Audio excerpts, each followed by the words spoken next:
Hello नमस्कार मित्रों।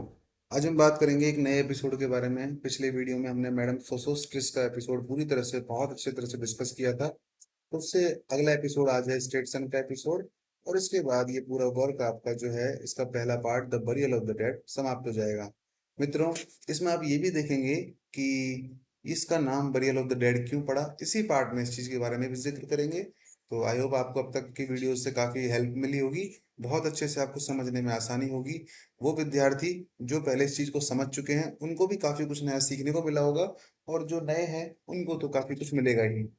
बस उनके लिए थोड़ा सा टफ लगेगा अगर उन्होंने ध्यान ढंग से नहीं दिया तो चलिए शुरू करते हैं। अब हम इसमें जिक्र करेंगे कि इसका नाम स्ट्रेटसन क्यों रखा है एपिसोड का। क्योंकि इसमें एक स्ट्रेटसन नाम का कैरेक्टर है, उस पर ये पूरा की पूरा सीन बेस्ड है। अब ये इसमें क्या कर रहा है और किसका किससे संबंध आता है, इस सारी चीजों के बारे में जिक्र करेंगे। यहाँ पर एक फोटो भी मैंने लगाई हुई है चार्ल्स बॉडलेयर की। इसका इसमें क्या जिक्र है इसके बारे में भी हम बात करेंगे। तो चलिए दोस्तों, शुरू करते हैं चीजों को। शुरुआत होती है अनरियल सिटी। देखिए, जैसा कि आपको इमेज दिखाई दे रही है चार्ल्स बॉडलेयर की। यहाँ पर बॉडलेयर जो हैं उनसे उनके वर्क से ही टीएस एलियट ने ये फ्रेज उठाई है अनरियल सिटी। एक्चुअल में चार्ल्स बॉडलेयर ने अपने किसी पोएम में अनरियल सिटी को यूज किया था और टीएस एलियट ने वहीं से ये चीज बोरो कर ली। बॉडलेयर ने अपने वर्क में अनरियल सिटी घोषित किया था पेरिस शहर को। तो उन्होंने जिस शहर को डिनोट करने की कोशिश की थी वो थी पेरिस। लेकिन जब टीएस एलियट ने यहाँ से इसको बोरो किया तो इनका मतलब पेरिस से नहीं था बल्कि इनका मतलब था लंदन शहर से। तो अगर आपसे क्वेश्चन बनता है एग्जाम में कि the phrase unreal city is denoted for, तो आपको याद रखना है लंदन नाम ही देना है। तो शुरुआत होती है लंदन शहर से। Under the brown fog of a winter dawn. देखिए, विंटर का टाइम है, डॉन सुबह का समय है और फॉग का टाइम है, मतलब फॉग हो रखी है। और ये फॉग एक्चुअल में है सिंबल किसका? ये सिंबल है इविलनेस का। क्यों? क्योंकि फॉग का मतलब यहाँ पर बुराई से होने से ये है कि यहाँ की जो अच्छाइयाँ थी, किसकी? वेस्टलैंडर्स की, वो पूरी तरह से दब गई हैं। तो इसका मतलब जितने भी यहाँ पर उम्मीद हुआ करती थी कभी अच्छाइयाँ होने की, गुडनेस होने की, आज ये फॉग यानी इविलनेस छा गई है। और इसकी वजह से यहाँ पर पूरी तरह से लस्ट छा गई है। अगर आपका क्वेश्चन बने कि under the brown fog of a winter dawn, इसका एक्चुअल में लिटरेरी मीनिंग है क्या, दो शब्दों में बताइए। तो देखिए, एक तरह से आप इसको बता सकते हैं कि एक तो है डिजोलेशन। क्योंकि यहाँ पर केवल दिखाया गया है वीरानापन, यानी वीरानियत, यानी यहाँ पर केवल डिजोलेशन है, कोई आदमी यहाँ पर है नहीं है ऐसा जो स्पिरिचुअल हो। और दूसरा दिखाया गया है यहाँ पर स्पिरिचुअल डिके। तो डिके का मतलब तो आप सब जानती हैं, क्षय हो जाना, किसी चीज़ का नाश हो जाना। तो ये किसको डोनेट करता है आपके? ये आपके डिनोट करता है डिसोल्यूशन को और स्पिरिचुअल डिके को। तो कुल मिलाकर अनरियल सिटी की बात की गई है। अब मैटर ये करता है मित्रों, ये अनरियल सिटी एक्चुअल में कहा क्यों कहा गया है इसको, किसको? लंदन शहर को। तो आप समझिए रियल सिटी क्या होती है। देखिए, रियल सिटी होती है वो जगह जहाँ आज हम रह रहे हैं। मान के चलिए यहाँ पर सब चीज़ है, हमारे यहाँ स्पिरिचुअलिटी है, अच्छे लोग हैं, एक दूसरे की मदद करने की भावना रखते हैं, यहाँ पर मोरालिटी है, यहाँ पर नोबैलिटी है। यहाँ पर क्या नहीं है? इसलिए ये क्या है? रियल सिटी है। लेकिन वेस्टलैंडर्स के लिए ये सारी चीज़ बिल्कुल बेकार हैं। इसीलिए यहाँ टीएस एलियट ने इसको अनरियल सिटी बोला है। क्यों? क्योंकि यहाँ पर किसी भी तरह की मोरालिटी, नोबेलिटी, हेल्प की भावना या फिर किसी भी तरह की कर्टसी यहाँ पर मौजूद नहीं है, इसलिए इसको बोला गया है अनरियल सिटी। आई होप दोनों लाइन आपको बहुत अच्छे से समझ में आ गई होंगी। और आपको याद रखने की जो चीज़ है वो है यहाँ पर केवल ये कि अनरियल सिटी कहाँ से लिया है? बोडलेयर से टीएस एलियट ने कैरी किया है। आगे हम बात करते हैं, एक crowd flooded over London bridge. अब देखिए, एक क्राउड, एक भीड़ है। और भीड़ कहाँ है? लंदन ब्रिज पर। जैसे कि हमने मैडम सोसोस्ट्रिस के एपिसोड में डिस्कस किया था कि लोग पुल पर चल रहे थे और सर्कल में घूम रहे थे, जिसको हमने कहा था कि एमलेस रास्ता है ये, इसका कोई उद्देश्य नहीं है। कोई आदमी सर्कल में घूमेगा तो घूमता ही रहेगा। उसी चीज़ को यहाँ पर हम कंटिन्यू करते हैं। जैसा कि ये कह रहा है कि लोग हैं जो लंदन ब्रिज पर घूम रहे हैं। एक्चुअल में क्या है ये मामला? ये मामला टीएस एलियट ने लिया है दांते। दांते को सब जानते होंगे आप लोग, लिटरेचर के स्टूडेंट होने के नाते दांते को ऐसा कोई बच्चा नहीं होगा जो नहीं जानता हो। दांते का एक वर्क है इन्फर्नो। उस इन्फर्नो से उन्होंने ये चीज़ ली है। एक्चुअल में वो भी जो दांते हैं वो भी इसी तरह की भीड़ को देखते हैं जो कि नर्क की तरफ जा रही थी और नर्क के सामने खड़े होकर दांते इस चीज़ को कहते हैं। उसी तरह से स्ट्रेट सन भी क्या कहते हैं? वो उसी तरह से आपके एलियट भी क्या कहते हैं, जो कि टायरेसियस के रूप में है, कि भाई वो किसको देख रहे हैं, एक भीड़ को देख रहे हैं सामने। टायरेसियस आपके बारे में जानते हैं, अभी 4 लाइन के बाद मैं टायरेसियस को दोबारा डिस्कस करूंगा कि एक्चुअल में इसका मामला क्या है यहाँ पर। आगे की लाइन कहती है, I had not thought death and undone so many. तो वो कह रहा है कि भैया ये भी देखिए, ये भी आपके दांते के इन्फर्नो से ली गई है। और तो कुल मिलाकर अनरियल सिटी वाला फ्रेज आपके ले लिया गया है बोडलेयर से, और एक crowd flooded over London bridge so many ये ले लिया है आपके दांते के इन्फर्नो से। और आई हेड से लेकर मैनी तक का जितना भी पार्ट है वो ले लिया है आपके ये भी दांते के इन्फर्नो से है। एक्चुअल में क्या कहता है ये लाइन दोस्तों, इस तरह से रेफरेंस करती है कि जिस तरह से यहाँ पर ये हेल को डिनोट करने की कोशिश करते हैं कि भाई जो आपके दांते हैं उन्होंने हेल देखा उस समय, उसी तरह से ये कहता है कि भैया मैंने आई हैड नॉट थॉट, मैंने कभी सोचा भी नहीं था डेथ मौत के बारे में, हैड अनडन सो मैनी, क्या उसने कभी भी ऐसा कोई काम है जो नहीं किया हो। कहने का मतलब ये है कि वेस्टलैंडर्स के लिए ऐसा कोई काम ही नहीं है जो उन्होंने नहीं किया हो, सारे काम उनके डन हो चुके हैं, कोई भी काम अनडन नहीं है उनका। मतलब sex, desires, lust, sex perversions, intercourse, ये सारी चीजें जितनी भी ग्रीड हैं, ये सारी की सारी चीजें आपके वेस्टलैंडर्स में ठुकी भरी हुई हैं, उनमें क्रैम्ड यानी ठुसी हुई हैं ये चीजें। क्रैम्ड वर्ड आपको याद आया, हमने in praise of chimney sweepers में पढ़ा था इस बात को। तो ये सारी की सारी वेस्टलैंडर्स में भरी हुई हैं, और इसीलिए कभी भी राइटर इस चीज के बारे में सोच ही नहीं रहा है। आगे कितनी प्यारी बात वो कहता है, साइंस ये लोग आहें भरते हैं, शॉर्ट एंड इनफ्रिक्वेंट, और वर एक्सेल्ड, एक्सेल्ड का मतलब सांस लेना छोड़ना, सांस लेना सांस छोड़ना। तो इनफ्रिक्वेंट मतलब चीज़ें ऐसे कर रहे हैं कि लगातार नहीं कर रहे हैं। कहने का मतलब ये है कि ये लोग सिर्फ सांस ले रहे हैं, आहें भर रहे हैं, लेकिन जी नहीं रहे हैं। इसका मतलब बस सांस ले रहे हैं नाम की, बस ले रहे हैं छोड़ रहे हैं, ले रहे हैं छोड़ रहे हैं, लेकिन एक्चुअल में ये कोई जीवन जीना नहीं है। ये एक ऐसा जीवन जी रहे हैं जो किसके समान है, डेथ के समान है। तो यहीं पर ये बात बताई गई है। और आपको एक बात और बता दूं दोस्तों, ये जो लाइन है पूरी साइंस वाली, साइंस से लेकर एक्सिल तक, ये उठाई गई है दांते के वर्क से ही। जैसे कि ये दांते के इन्फर्नो से, ये दांते के इन्फर्नो से, लेकिन ये दांते के इन्फर्नो से नहीं बल्कि दांते की डिवाइन कॉमेडी से उठाई गई है। ठीक है ना। तो ये सारे के सारे आपको रेफरेंसेस बड़े अच्छे से याद रखने हैं। तो कितनी गजब बात वो कहता है, एंड ईच मैन, हर आदमी, फिक्स फिक्स कर रखी है उसने, गड़ा रखी है, हिज आईज अपनी आंखें, बिफोर हिज फीट अपने पैरों में, है ना। तो कितनी गजब बात कही है। कहने का मतलब क्या है, तो ये लाइन तो किसी का रेफरेंस है नहीं है यहाँ पर, बस रेफरेंस तो ये 3 लाइनें थी।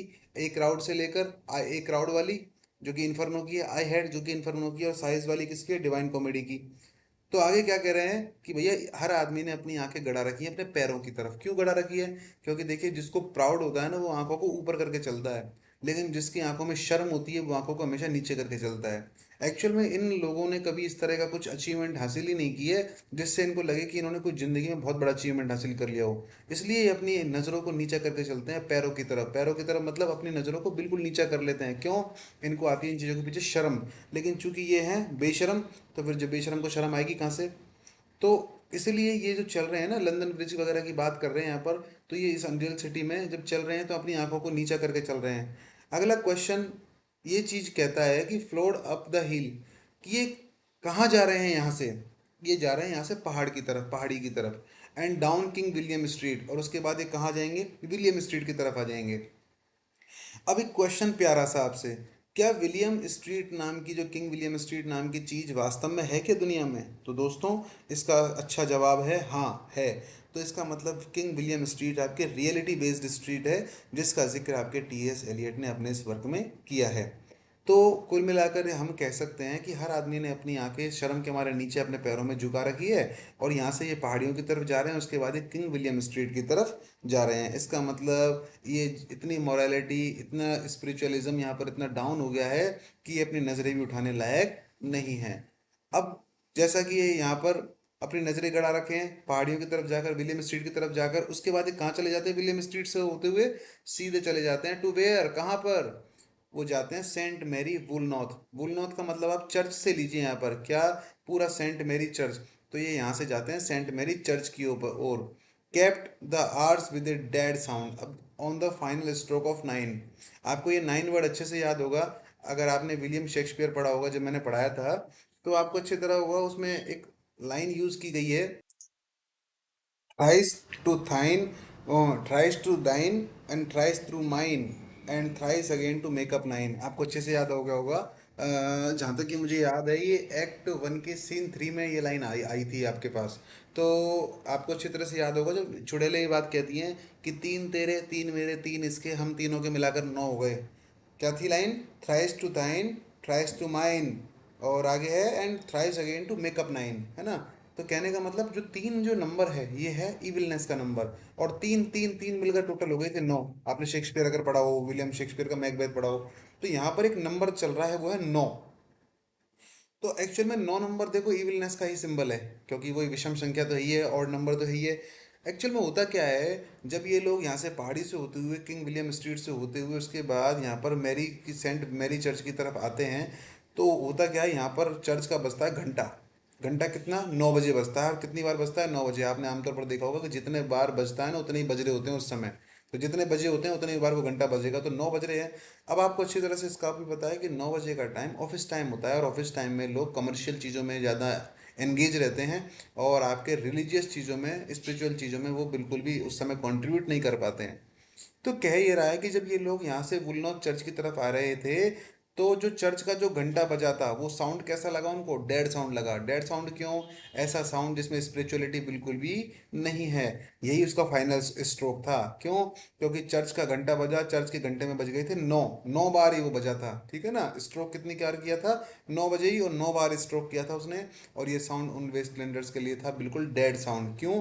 क्योंकि उनको किसी भी तरह से इस साउंड से कोई लेना देना नहीं है, क्योंकि चर्च का साउंड दिखाता है आपके स्पिरिचुअलिटी को, और इन लोगों का तो स्पिरिचुअलिटी से दूर दूर तक कोई भी लेना देना नहीं है। आई थिंक अब आपको अच्छी तरह से समझ में आ गया होगा। आगे बात करते हैं दोस्तों, विद ए डेड साउंड के बाद हम बात करते हैं there I saw one I knew and stopped him. यहाँ मैंने एक आदमी देखा। There I saw one I knew, यहाँ मैंने एक आदमी देखा, एंड स्टॉप्ड हिम, उसको रोका, क्राइंग, चिल्लाते हुए, स्ट्रेट सन, एक्सक्लेमेशन मार्क। तो क्या पैटर्न से चिल्लाया होगा उसने जब एक्सक्लेमेटरी मार्क लगा हुआ है यहाँ पर? स्ट्रेट सन, इस तरह से जैसे हेला देते हैं ना, दूर से आवाज़ लगाते हैं, तो इस तरह से उसने चिल्लाया। इसका मतलब यहाँ पर स्ट्रेट सन लिखा हुआ है ना, इसीलिए इसका नाम भी क्या रख दिया? स्ट्रेट सन एपिसोड रख दिया मैंने अपनी सुविधा के लिए, ठीक है ना। तो किसको मिला है? अब सवाल कितना गजब बनता है। देयर आई, ये आई कौन है यहाँ पर? देखिए, ये आई एक्चुअल में कौन है यहाँ पर? ये आई है आपका टायरेसियस। आपको अच्छी तरह से पता है, मैंने आपको पहले भी ऑब्जेक्टिव कोरिलेटिविटी के बारे में बता रखा है, और वो गर्लफ्रेंड बॉयफ्रेंड वाला भी मैंने एग्जांपल दिया था कि अगर कोई लड़ाई हो जाए आपस में दोनों में, तो जब एक आदमी अपने दोस्त से सलाह लेता है तो क्या कहता है? यार मेरे दोस्त की गर्लफ्रेंड ने ऐसा कर दिया, उसके साथ चीट कर दिया, मैं क्या करूँ। वो ये नहीं कहेगा कभी भी कि यार मेरे साथ ही ऐसा हो रहा है, तो वो उस ऑब्जेक्ट को अपने से रिलेट कर लेगा, है ना। इसे ही कहते हैं ऑब्जेक्टिव कोरिलेटिविटी। तो यहाँ पर टीएस एलियट भी क्या कर रहे हैं? इसी का यूज़ कर रहे हैं। वो क्या करते हैं, जो भी चीज़ उनके साथ घटित हो रही है उसको टायरेसियस नाम के कैरेक्टर के साथ एक्सचेंज कर लेते हैं, और बोलता है कि टायरेसियस ने ऐसा किया, टायरेसियस ने वैसा किया। आपको अच्छी तरह से टायरेसियस की स्पेलिंग की पता होगी, है ना। तो TIRESIAS, है ना। और जो नए बच्चे हैं वो आराम से नोट कर लें इस चीज़ को। तो वो कहता है there I saw one I knew, वहां मैंने एक ऐसा आदमी देखा, मैंने उसको रोका, मैंने उसको चिल्लाते हुए बोला स्ट्रेट सन। अब जिस तरह से इसने उसको आवाज़ लगाई है ना, उसी तरह से दांते ने भी अपने वर्क इन्फर्नो में लगाई थी किसी को आवाज़। तो टीएस एलियट ने वहीं से ये चीज़ कॉपी कर ली, और इसने यहाँ पर एक कैंडिडेट उठा लिया और उसका नाम रख दिया स्टेटसन, और इसने भी उसी तरह से उसको आवाज़ लगाई है। तो कुल मिलाकर ये भी किसका? दांते के इन्फर्नो का एक रेफरेंस है। आगे वो कहता है यू, थी तुम, किससे कह रहा है टाइरिसिस इस बात को? उससे, स्टेटसन से। You who were with me in the ships at Mylae, तुम मेरे साथ थे ना। कहाँ पर? शिप्स पर। शिप है दोस्तों ये वॉर शिप्स, युद्धपोत, युद्ध के जहाज। एट माइले, माइले है एक बैटलफील्ड। तो कुल मिलाकर वो सैनिक वगैरह रहे होंगे पहले। अब वो जब उसको एक अनजाने में अचानक से उसको देखता है तो क्या कहता है कि भाई तुम मेरे साथ थे माइले के युद्ध में, माइले के युद्ध में शिप्स पर तुम मेरे साथ थे। That corpse you planted last year in your garden, वो जो कॉप्स हैं, वो जो फसलें हैं, यू प्लांटेड जिसको कि तुमने बो दिया, last year in your garden, पिछले साल तुम्हारे गार्डन में। यहाँ आता है गजब का ट्विस्ट। ये कॉप्स एक्चुअल में है क्या? देखिए, ये कॉप्स कोई फसल से नहीं है मित्रों, ये कॉप्स है उस गॉड से, उस गॉड से जो कि फर्टिलिटी गॉड है, और उस फर्टिलिटी गॉड का नाम है ओरिसिस, ORISIS। क्यों ऐसा कह रहा है ये कह रहा है कि यहाँ पर किसी भी तरह की स्पिरिचुअलिज्म नहीं है। तो सीधी सी बात है, इस लाइन की इंपॉर्टेंस क्या है यहाँ पर, कि ये टाइटल जो है ना, the burial of the dead, वो भी इस लाइन से निकला है। एक्चुअल में आप जब गेहूं को उगाना होता है तो आप गेहूं ही बोते हो ना जमीन में, बाजरा तो नहीं बोते हो। तो अगर बाजरा बोगे तो बाजरा उगेगा, गेहूं बोगे तो गेहूं उगेगा। तो ये क्या कह रहा है कि कॉप्स है, ये कॉप्स फर्टिलिटी गॉड, क्योंकि यहाँ वेस्टलैंड में किसी भी तरह के किसी भी गॉड का उल्लेख नहीं है। तो चूंकि गॉड को ही तुम जमीन में बो दो, उन्हीं को प्लांट कर दो, तो जब प्लांट करोगे तो सीधी सी बात है, पैदा क्या होगा, स्पिरिचुअलिज्म, अध्यात्म पैदा होगा। और अगर तुम नहीं बोओगे तो नहीं पैदा होगा। तो इसका मतलब उस कॉप्स है, उस फर्टिलिटी गॉड से है। तो आप इसके मीनिंग लिख लीजिए, कॉप्स का मतलब यहाँ है फर्टिलिटी गॉड, और फर्टिलिटी गॉड के ब्रैकेट में लगा लीजिए ओरिसिस।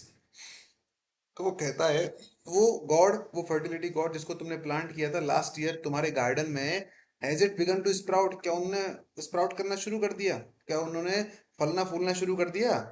इसका मतलब क्या कुछ अध्यात्म बढ़ा के नहीं बढ़ा। Will it Bloom this year, या फिर इस साल ऐसा हो जाएगा, ये इस साल खिल जाएंगे आराम से।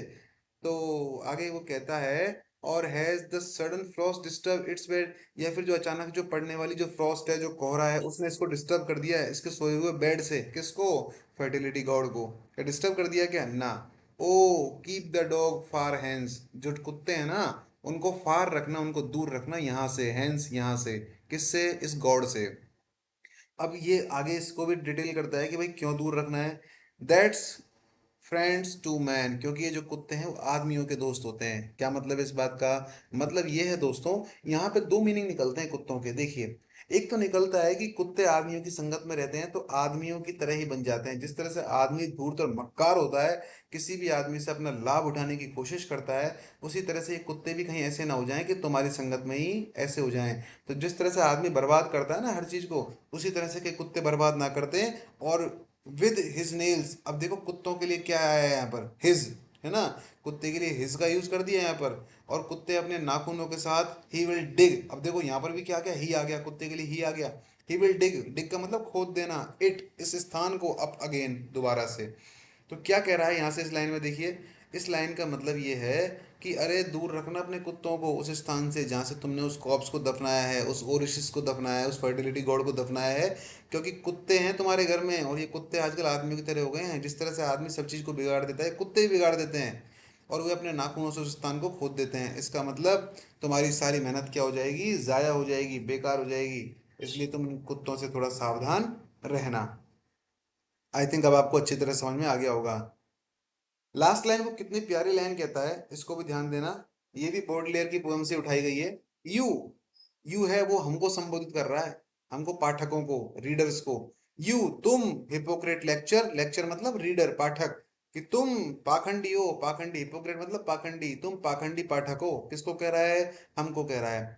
मॉम सेम्बलेबल, मॉम सेम्बलेबल का मतलब होता है कोई फेलो मैन, कोई साथी, कोई कंपेनियन।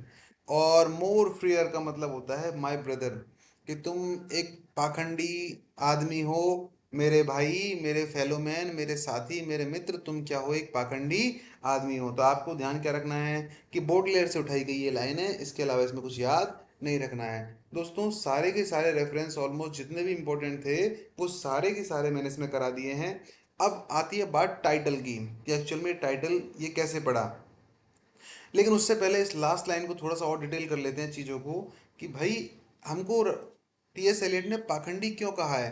पाखंडी इसलिए कहा है कि इंसान के अंदर पाप भरा हुआ होता है, लेकिन अपनी बाहर से वो चीज़ों को दिखाने की कोशिश करता नहीं करता, वो नहीं चाहता कि उसकी चीज़ें अंदर से बाहर आएं। तो इसका मतलब वो इंसान पाखंडी है। वो खो चुका है अपनी स्पिरिचुअल वैल्यूज़ को, वो खो चुका है अपनी मॉरल वैल्यूज़ को, साथ में अपनी नोबिलिटी को। और उसका हो रहा है दिन पर दिन स्पिरिचुअल डिग्रेडेशन। और यहाँ पर रीजनरेशन की किसी भी तरह की कोई पॉसिबिलिटी दिखाई नहीं दे रही है। रीजनरेशन मतलब वापस उस अध्यात्म के आने की, उस रिलीजियस के आने की, रिलीजन के आने की, उस स्पिरिचुअलिटी के आने की कोई भी पॉसिबिलिटी नहीं दिखाई दे रही है। इसका मतलब ये सारे वेस्टलैंडर्स, जिनकी प्रकृति कामचोर है, जो कि धर्म के मार्ग पर नहीं चलना चाहते, उन सबको भी हमारी तरह ही डिनोट कर दिया है। क्योंकि हम क्या हैं, हम भी खुद क्या हैं, एक तरह से पाखंडी हैं। जिस चीज़ में अपना फायदा होता है उस चीज़ को देखने की कोशिश करते हैं। अब आती है इस पूरे part the burial of the dead की टाइटल की बारी की एक्चुअल में इसका ये टाइटल क्यों दिया गया है, तो देखिए इस लाइन को आप देखिए मित्रों।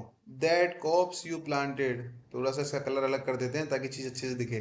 देखिए, दैट कॉप्स यू प्लांटेड, वो चीज जो तुमने बोई, जो तुमने प्लांट की last year in your garden, देखिए, हैज इट टू स्प्राउट।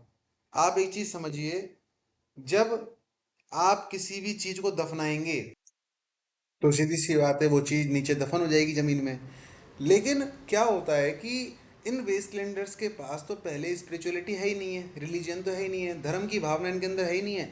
और जो चीज़ यहाँ पर पहले से नहीं है, तो जो चीज़ इसके पैदा होने की पॉसिबिलिटी करेगी वो है भगवान। और तुम उसको भी दफना रहे हो। तो पहले यहाँ पर एक तो रिलीजन नहीं है, पहले यहाँ पर अध्यात्म नहीं है, और जो अध्यात्म पैदा होने वाले ओरिसिस गॉड हैं तुम उनको भी दफना रहे हो। इसीलिए यहाँ पर टाइटल रखा गया है the burial of the dead, कि भाई जो डेड हो चुकी है, क्या स्पिरिचुअलिटी कहाँ पर, वेस्टलैंड में, वो स्पिरिचुअलिटी जो पहले ही डेड हो चुकी है तुमने उसको भी क्या कर दिया, बरियल कर दिया, दफना दिया। इसका मतलब यहाँ पर भविष्य में किसी भी तरह की रिकवरी की कोई भी चांस नहीं है। तो इसीलिए इसका टाइटल का नाम रखा the burial of the dead. जैसा कि यहाँ पर डॉग की बात करें, मैंने एक रेफरेंस तो आपको बता दिया, एक दूसरा मीनिंग और था कि भाई जैसा कि मैंने कहा था कुत्ते इंसान के साथ रह रह कर इतने बेकार हो जाएंगे, कहीं ऐसा ना हो कि वो भी इसको खोदना चालू कर दें। दूसरा मीनिंग इसका ये है कि जो कुत्ते होते हैं ना, वो इंसान को अच्छे पथ पर लेके जाते हैं। जैसे कि आपकी जब ज़रूरत होती है, आप कहीं घर से बाहर जाते हैं, तो आप क्या कोशिश करते हैं कि यार एक कुत्ता पाल लेते हैं जो हमारे घर की पहरेदारी करेगा। क्यों आप ऐसा क्यों मानते हैं? आप इसलिए मानते हैं ऐसा क्योंकि कुत्ता अपनी लॉयल्टी के लिए बहुत ही फेमस होता है। हालांकि एक्सेप्शनल केस हर जगह होते हैं जहाँ कुत्ते ही एक ऑनर पर अटैक कर देते हैं, लेकिन एक्सेप्शन तो हर जगह होते हैं। लेकिन आमतौर पर क्या चीज़ कंसिडर की जाती है कि भाई कुत्ता फेथफुलनेस, लॉयल्टी, बिलीफ का नाम है। उसका विश्वास ये है कि कुत्ता हमारी मदद करेगा। तो जिस तरह से कुत्ता है ना, अब एक घर को संभालता है, उस तरह से कुत्ता शायद से आदमी को भी संभालेगा। वो आदमी जो कि नोबिलिटी, जो कि स्पिरिचुअलिटी के रास्ते से भटक गया है, उसको जगाएगा, उसको इवोक करेगा, और लास्ट में उसको धर्म के रास्ते पर ले आएगा। तो यहाँ पर दो मीनिंग है इस तरह से। और लेकिन एक्चुअल में देखा जाए तो पहला मीनिंग ज़्यादा कारगर है दोस्तों, कि कुत्ता मानव की संगति में रहकर बिगड़ जाएगा। क्योंकि देखो, मानव की संगति में रहकर सारे बिगड़ जाते हैं। दारू पीने वाले के साथ जब सिंपल आदमी बैठेगा ना, तो एक दिन तो वो दारू पीना सीख ही जाएगा। क्यों? पहले दिन वो बोलेगा अरे ले ले ले ले यार, थोड़ी सी खांसी होगी, क्या दिक्कत है भाई, एक साल में कभी तो खांसी होगी उसको। और तभी वो कहेगा ले ले, और उसको फायदा भी हो जाएगा उस चीज़ से। तो भाई जैसी संगत वैसी रंगत। तो आमतौर पर इंसान सुधरता नहीं है, इंसान को देखकर और लोग जरूर बिगड़ जाते हैं। तो दोस्तों ये था आपका पूरा के पूरा part the barrier of the dead. और इसको मैं, जैसा कि हम हमेशा करते हैं, 2 मिनट समराइज कर देते हैं और इसके बाद इसको खत्म करते हैं। अनरियल सिटी की बात हमने की थी, बॉडलेयर से उठाई थी उन्होंने ये लाइन, है ना। अनरियल सिटी कौन सी है? लंदन है हमारे वेस्टलैंड के अकॉर्डिंग तो। आगे बात करते हैं ब्राउन फॉग की, जो कि इविलनेस है। सब कुछ कवर कर दिया, इसका मतलब स्पिरिचुअलिटी यहाँ से गायब हो गई है। उसके बाद लंदन ब्रिज की बात कर रहे हैं, लोग जा रहे हैं जिनमें अध्यात्म बिल्कुल नहीं है। वो हमेशा इतना, ऐसा कोई काम नहीं है जो उन्होंने नहीं किया, सारे के सारे कुकृत्य, सारे के सारे बुराइयों के काम उन्होंने कर चुके हैं। आहें बढ़ते रहते हैं, सब कुछ करते रहते हैं, और मात्र सांसें ले रहे हैं। एक्सेल्ड मतलब सांस लेना और छोड़ना, बस ले रहे हैं और छोड़ रहे हैं, यानी जी रहे हैं, लेकिन उनके अंदर जीने जैसी कोई बात नहीं है, कोई लिविंग क्रीचर जैसी उनके अंदर कोई बात नहीं है। क्योंकि जो आदमी जीता है कम से कम समाज में थोड़ा बहुत तो अपना वर्चस्व रखता है, लेकिन उनका तो कोई वर्चस्व है ही नहीं। हर आदमी ने अपनी नज़रें जो है पैरों के नीचे गड़ा के रखी हैं पैरों की तरफ गड़ा के रख रखी है। क्यों? क्योंकि उनके अंदर करेज ही नहीं है, उनके अंदर किसी भी तरह की भावना नहीं है अच्छाई की। और उसके बाद वो सीधे के सीधे वहाँ से हिल की तरफ चले जाते हैं, फिर विलियम स्ट्रीट की तरफ, और लास्ट में सेंट मैरी वुलनोथ चर्च की तरफ आ जाते हैं। यहाँ पर घंटा बजता है, 9 बार घंटा बजता है, 9 बजे बजता है, ऑफिस का टाइम होता है। लोग उस पर ध्यान नहीं करते हैं, इसका मतलब यहाँ पर किसी भी तरह की स्पिरिचुअलिटी नहीं है। आगे वो कहता है, जैसा कि हमने 9 नंबर को अच्छी तरह से डिनोट कर डिस्क्राइब किया था, मैकबेथ का एग्जाम्पल भी दिया था, वो 4 लाइनें भी कही थी जो कि चुड़ैलों ने कही थी। 3 नंबर की खासियत भी मैंने बताई थी। आगे वो कहता है, हमने देखा, क्या देखा, एक आदमी, मैंने उसको रोका, स्टेटसन नाम था उसका। मैंने उससे कहा माइले के वॉर में लड़े थे ना साथ साथ, तुमने वो भगवान, तुमने वो कॉप जो कि बोए थे, खिल गए क्या? इसका मतलब क्या, रिलीजन थोड़ा बहुत पैदा हुआ क्या? लेकिन कोई भी फायदा नहीं हुआ। लास्ट में डॉग को दूर रखने की सलाह देता है वो, ध्यान रखना है इस चीज को। टायरिशियस को क्या सलाह मिलती है, क्या नहीं मिलती, कौन किसको क्या सलाह देता है। कुत्ते क्या करते हैं, नाखूनों से खोद देते हैं। लास्ट में हमको क्या बोलता है, हिपोक्रेट लेक्चर बोलता है, ये ध्यान रखना। मॉम सैम्बलेबल बोलता है, और मॉन फ्रेयर बोलता है। मॉन फ्रेयर मतलब मेरे भाई, मॉम्स अवेलेबल और ये हिपोक्रेट लेक्चर, सब का मतलब आपको ध्यान रखना है। तो दोस्तों ये था आपका छोटा सा पार्ट, बड़ा ही प्यारा पार्ट।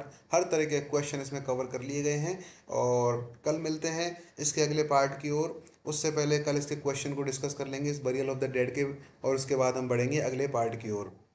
तब तक के लिए धन्यवाद। पढ़ते रहिए, बढ़ते रहिए, लाइक करें, शेयर करें, चैनल को सब्सक्राइब करें, अपने दोस्तों के साथ शेयर करें। दोस्तों आपका दिन शुभ हो। आज के लिए बस इतना ही। धन्यवाद। जय हिंद, जय भारत, वंदे मातरम।